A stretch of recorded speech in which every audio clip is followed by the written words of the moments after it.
I've recently taken to a new form of exercise, the sport of bouldering. If you're unfamiliar with bouldering, it's very similar to rock climbing, and it's usually done indoors.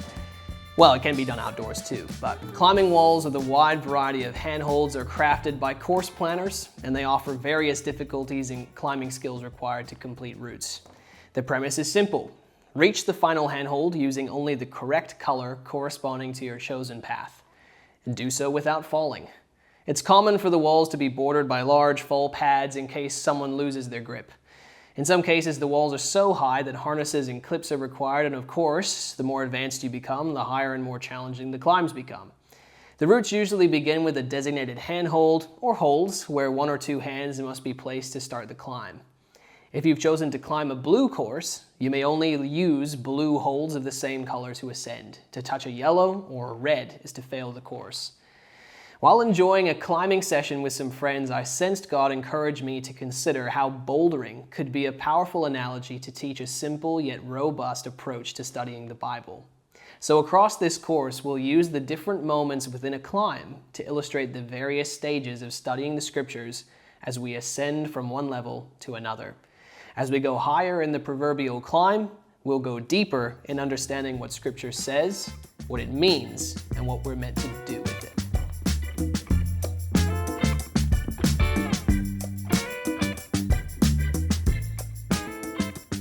In the intro to this series, we found center to be the very first step in the process. Consider this like the moment right before we approach the climbing wall. We tightened our climbing shoes, we selected our route, we studied the wall at a distance, and we put climbing chalk on our hands, and now we're ready to climb. Each climbing course begins with a designated handhold, and in our framework, the designated handhold is called context. Learning about the context of Scripture is a broad, deep, and rewarding discipline that offers us an opportunity to step into the real-world setting of the Bible. It's a vast, detailed, and exhaustive practice. In other words, you can go as deep and as long as you want. But what do we mean by context? Contextual study as a discipline considers several factors that inform our understanding of the biblical text.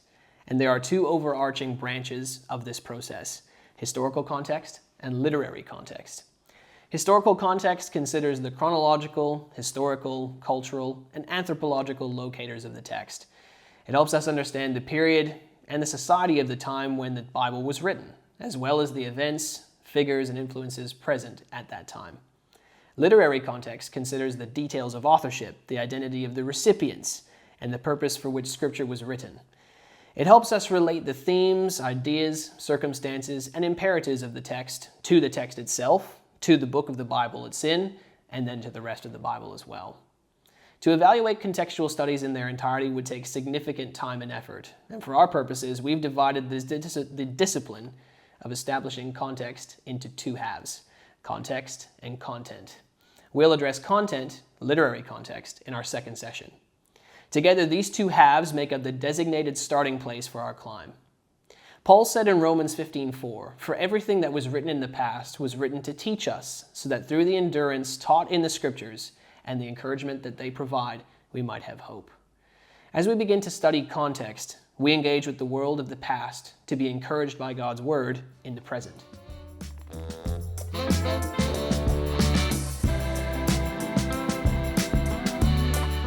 Context is not strange to most, though we might not always call it by that name.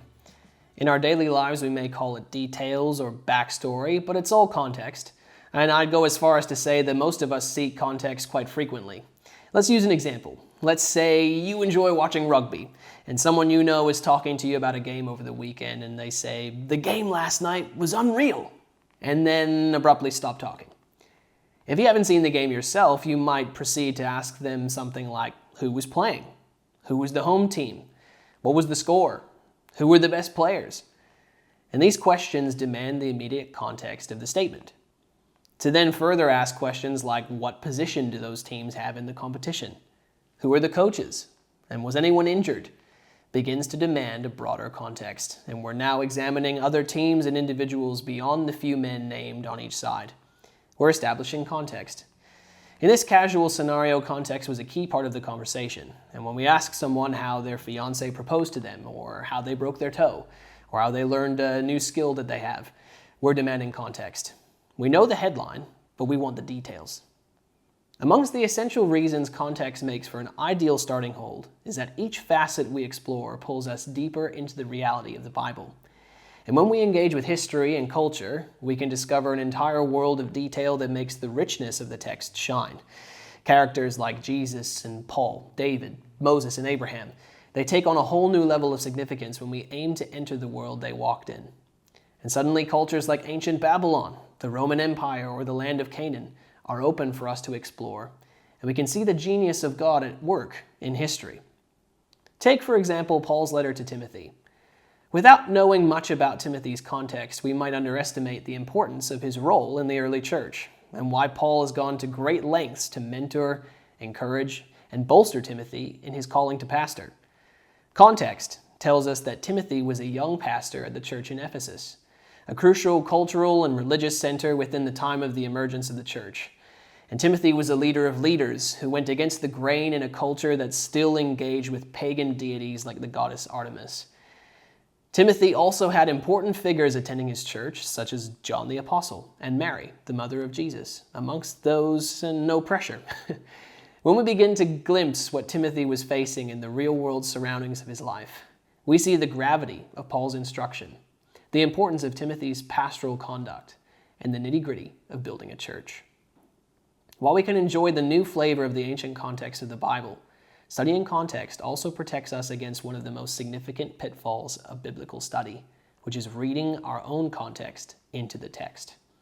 When we read the Bible out of context, we can make the mistake of overlooking information, or even worse, reading our context into the text and damaging our understanding by contaminating the text with contemporary themes. Studying context allows us to craft a more insightful, tangible perspective of the scenes, the characters, and the moments that the Bible describes, which only unveils the potency of the principles. Perspective unveils the potency of biblical principles.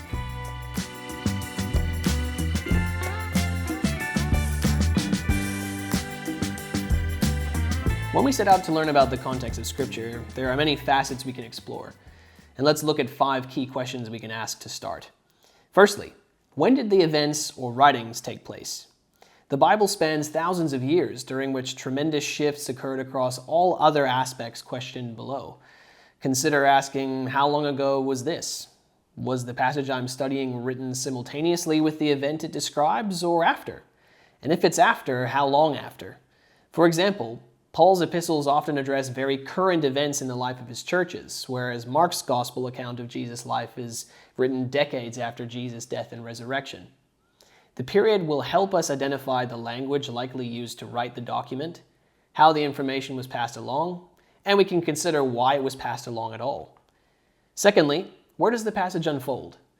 The collective stories of the Bible play out on a grand scale, stretching from the Middle East to Western Asia, Northern Africa, and even Western Europe. And what were the regions described called in their time? How far are the key locations from each other in real life?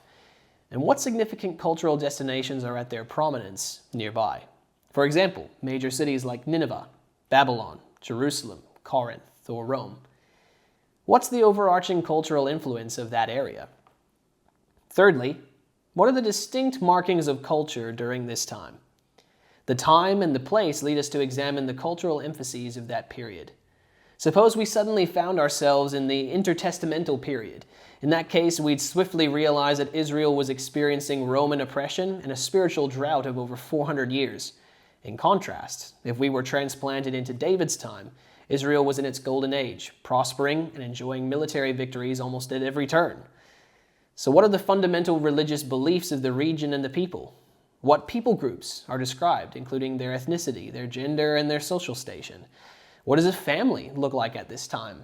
What do daily tasks look like? And what customs of the day may impact the passage that we're studying? Fourthly, who's in power during this period? At almost every stage of the biblical story, someone's in charge, making significant impact either directly or indirectly on the context. Some characters, like Pharaoh or Nebuchadnezzar, are personally featured in the Bible, while others, like the Roman Emperor Nero, influence the context of the time from outside the Scripture. Knowing who's in power helps us read the environment that the writers were in when they wrote their God-inspired lines. So, who's ruling during the time of the passage? Does their rule directly or indirectly impact the story? Are they favorable or contrary to God's people? And what are these rulers known for both within Scripture and outside? Does God mention or interact with these rulers at all? And if so, how? Finally, what are the key events described? What else was happening at the same time or near that time? Who are the key characters in the story? The Bible offers a sweeping overview of history from the early days of Earth's existence, the rise and falls of kingdoms, the conquests and failures of rulers and despots, the victories of Yahweh, and the travesties of the ungodly. And we can use critical events to help us understand what shaped morale, beliefs, and attitude. What's going on in the Scripture? An example might be an invasion, a battle, a harvest season, a plague, or a family drama. Which characters feature in the story? Be thorough. Take note of all who are mentioned, whether they have a small role or a prominent one. Are there other notable events happening simultaneously that the Bible doesn't mention? Could any of the events not mentioned in the Bible have affected things that happened in the Bible?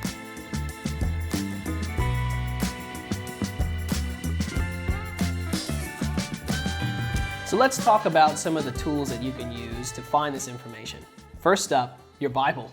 What does the text say about the questions above? Secondly, a study Bible. These enhanced Bibles often provide detailed book and chapter intros, helpful notes, maps and articles concerning each book and their key concepts. Another thing is commentaries. There are hundreds of books written by scholars to help us understand the context of Scripture. Try consulting one of those. There are many video resources like the Bible Project on YouTube that have free informative videos. And finally, you can use the internet, but remember to use reputable sources and something that's peer-referenced. Ideally, not Wikipedia.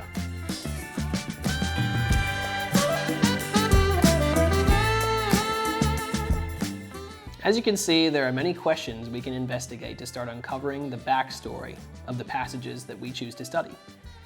And these are only a handful of questions that you can ask, and I encourage you to use them as a launchpad. Become a detective and seek out what interests you.